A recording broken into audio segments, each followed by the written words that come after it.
Assalamualaikum warahmatullahi wabarakatuh. Apa kabar kawan-kawan semua insan humas di seluruh Indonesia?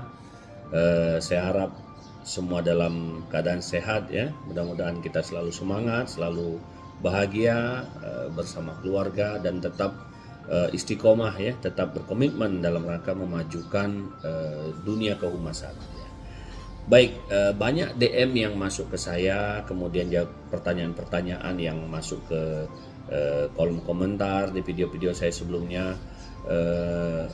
Bagaimana kemudian meningkatkan fungsi sebuah kehumasan itu sendiri ya.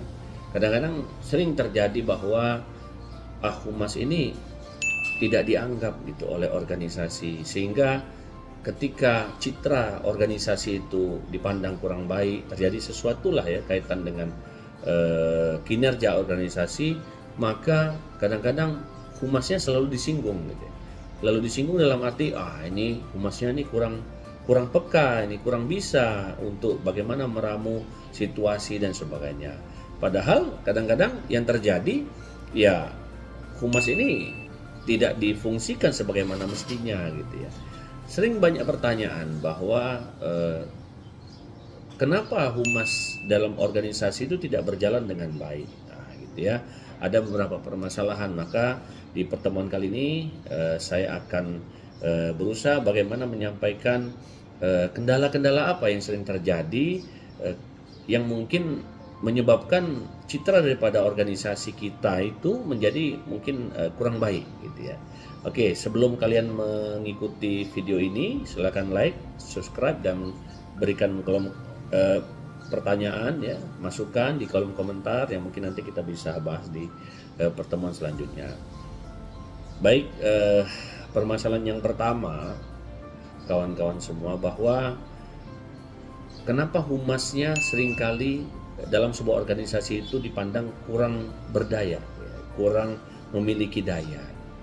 Bahwa yang pertama permasalahan yang terjadi adalah kurangnya koordinasi.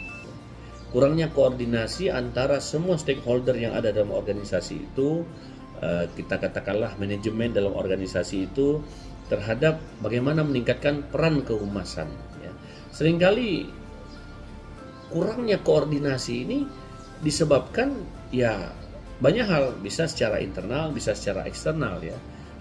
Maka dari itu koordinasi yang mungkin tidak berjalan dengan baik ini mengakibatkan pelaku humas di organisasi itu ya kurang bisa menyampaikan ya, gitu ya, kurang bisa menerangkan apa yang terjadi. Itu permasalahannya, sehingga persepsi yang terbangun bisa jadi salah gitu ya.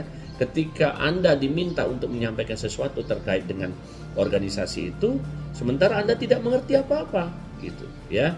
Maka dari itu kadang-kadang koordinasi ini penting. Seringkali kadang-kadang jadi pertanyaan, kenapa kepala humas atau pranata humasnya di dalam organisasi itu selalu ingin tahu ya, ingin hadir, ingin ikut serta. Bukan karena mau tahu atau bagaimana, tetapi lebih kepada bagaimana koordinasi ini supaya berjalan dengan baik. Bahwa seorang insan humas itu harus paham permasalahan, harus paham bagaimana alur, bagaimana ritme kerja daripada organisasi itu ya. Maka koordinasi penting ya, antara stakeholder mulai dari pimpinan, staf dan jajaran semua harus selalu berkoordinasi dengan humas ini. Apabila humasnya ini tidak diberdayakan, ya bagaimana organisasi ini bisa dalam tanda kutip menyampaikan kepada masyarakat apa yang sudah dikerjakan ya. Maka dari itu koordinasi itu penting. Itu yang pertama. Yang kedua, permasalahan yang terjadi adalah karena humasnya ini tidak dianggap. Kenapa kemudian tidak dianggap ya? Kadang-kadang ya yang pasti mulai dari persepsi terhadap kemampuan seorang humas itu sendiri ya. Bahwa kadang-kadang humas ini dianggap suatu hal yang kadang terpinggirkan ya, dianggap biasa saja. Sekarang kan sudah era modernisasi, banyak media sosial dan lain sebagainya, sehingga tidak perlu, kita cukup melalui tulisan saja, kita sampaikan melalui media sosial apa yang perlu kita sampaikan, klarifikasi dan sebagainya. Betul, tetapi tidak juga seperti itu, bahwa peran seorang humas dalam rangka menjelaskan face to face itu juga penting gitu ya. Jadi mulailah dari bagaimana kita memberdayakan humas di dalam organisasi itu ya. Yang ketiga adalah permasalahan yang sering terjadi karena organisasi itu sendiri atau stakeholder itu sendiri menganggap humas ini tidak kompeten. Ya, humasnya tidak kompeten sehingga kadang-kadang dinilai sebelah mata. Gitu. Maka dari itu penting bagi seorang humas ini untuk meningkatkan kualitas diri. Kita perlu banyak belajar, banyak membaca, banyak juga mempelajari hal-hal yang kemudian dinamika organisasi yang ada di tempat kita itu ya, supaya kita ini bisa tahu apa yang terjadi ya. Kita juga bisa memberikan masukan, penjelasan dan mungkin situasi yang terjadi saat ini itu bagaimana. Kita bisa memberikan masukan. Jadi bagaimana Anda mau dinilai berkompeten kalau Anda tidak mengerti permasalahan, nah, gitu ya.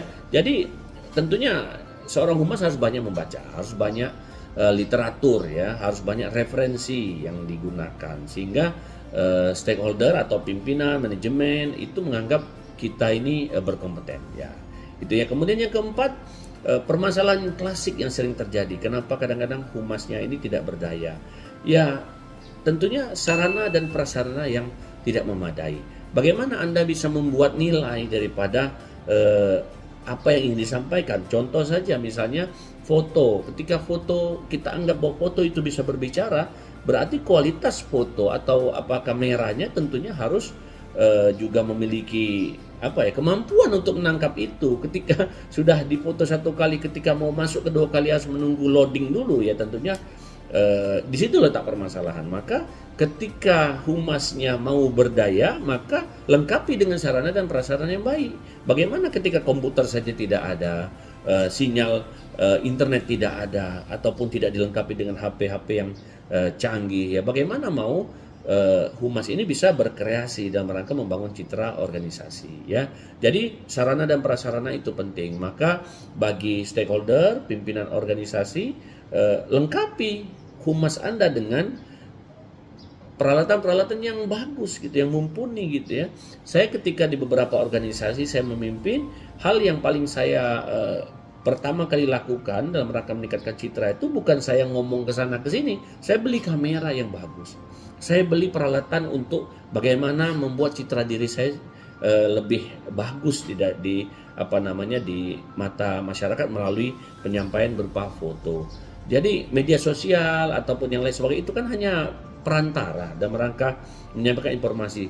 Bagaimana kualitasnya bisa bagus ya, tentunya kualitas produk yang dihasilkan juga harus enak dilihat gitu ya. Bagaimana ketika Anda ingin menyampaikan sesuatu tapi fotonya buram atau videonya buram atau dari jauh sehingga tidak jelas, misalnya ketika apakah orang itu senyum, apakah ketawa, seolah-olah sama semua gitu. Nah, maka dari itu sarana dan prasarana itu penting ya. Kemudian yang kelima, kewenangan yang terbatas. Kadang-kadang humas ini ya kawan-kawan semua, kita harus memaklumi ya bahwa pandangan beberapa organisasi gitu terhadap fungsi humas ini kadang-kadang belum sama gitu ya. Masih banyak yang memandang humas ini biasa saja, tidak perlu mungkin diperkuat gitu ya. Tetapi dengan kewenangan yang terbatas, ketika diberikan kemampuan atau kewenangan untuk menjawab sesuatu permasalahan di muka publik, maka ini juga menjadi modal bagi humas untuk dapat berkreasi ya. Berikanlah kepercayaan kepada humas ini untuk dia bagaimana mengelola membangun citra organisasi. Jadi jangan pimpinan saja yang berharap bahwa ini pasti selesai oleh pimpinan. Betul, tetapi perlu juga ada peran dari peranata humas yang ada di organisasi itu ya. Jadi sebetapa pentingnya ya peran seorang insan humas ini di sebuah organisasi, karena kadang-kadang ketika sudah terjadi permasalahan, cobalah dipromosikan, cobalah disosialisasikan apa yang sudah Anda kerjakan dan sebagainya. Sementara humasnya ini kewenangannya tidak diberikan, tidak pernah diberikan ruang, tidak pernah diberikan kesempatan, peralatannya juga tidak ada dan sebagainya. Orang yang ditunjuk di humas itu tadi bukan orang yang mengerti terhadap komunikasi dan sebagainya, bagaimana mau maju gitu ya. Itu saja mungkin yang dapat saya sampaikan. Terima kasih, mohon maaf mungkin ada hal-hal yang kurang berkenan. Ini semata-mata kita sharing dan ini berdasarkan pengalaman saya dalam mengelola kehumasan. Mungkin ada hal-hal yang ingin disampaikan, dibicarakan, saran dan masukan silakan disampaikan melalui kolom komentar. Itu saja, terima kasih, sampai ketemu di materi selanjutnya.